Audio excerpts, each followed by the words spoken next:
salah satu perjuangan untuk menuntut kebenaran. Kalau kita undur sekarang, dia akan cakap, ini tengok, ini kita buat salah. Betul? Betul? Kita tak buat salah.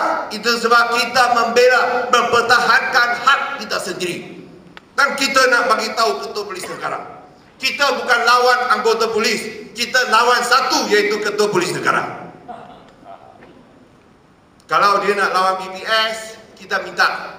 Nak tahan, baik, kita telah sediakan lawyer-lawyer.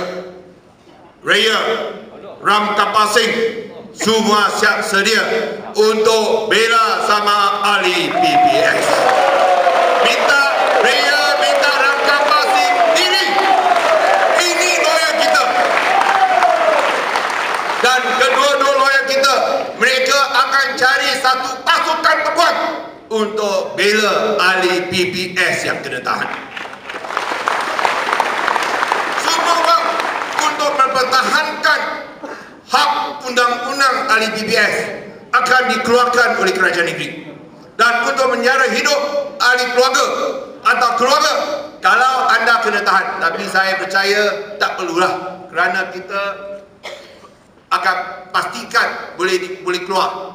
Tapi kalau hadir mahkamah atau pergi balai polis, tak boleh kerja hari itu, ini hari itu anda tak boleh kerja, akan ditanggung sepenuhnya oleh kerajaan negeri.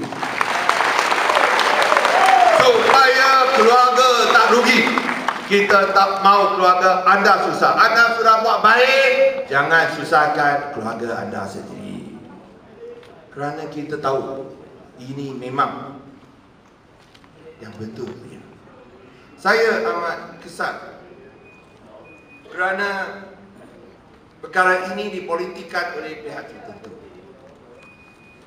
Pihak tertentu sekarang bersama dengan parti lawan kerana nak kenakan kerajaan negeri, mungkin nak kenakan YBP Bumpo, nak kenakan ketua menteri, beralakan pula PPS. Saya ulangi sekali lagi, jangan bersama-sama dengan pihak lawan ini. 不要跟这些分子一唱一和，好吗？ Sekarang pula sampai nak bubarkan PPS. 不要跟这些分子反明年政府一唱一和，为了毁灭我们志愿巡逻队，好不好？ Dan saya percaya seluruh negeri Pulau Pinang, mereka memberikan sokongan kuat kepada PPS. Ada tak? Ada tak? Kalau perlu, kita sedia untuk buat sesi penerangan bersama dengan rakyat. Kita akan minta rakyat putuskan sama ada mereka setuju atau tidak. Elemen-elemen anasir jahat ini bersama dengan parti lawan nak hapuskan PPS. Janganlah main-main sama kita. Kita akan lawan habis-habisan.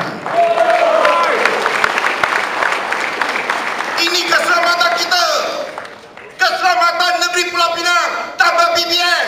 Saya rasa jenayah kita akan jadi lebih teruk. Jenayah di Pulau Pinang mungkin akan jadi lebih teruk. Jangan main-main dengan perkara ini. Kita serah kepada pihak polis. Kita tak lawan dengan pihak anggota polis. Tetapi jangan aniaya sama ahli PPS. 4 tahun kita berusaha. 4 tahun kita telah bertumbuh. Daripada 900 orang, sekarang sudah ada 9,002 orang. Dan kita boleh lihat anggota bertambah. Sekarang telah menjadi PPS yang berbilang kaum. 57% Cina, 33% Melayu dan 10% India. Dan sekarang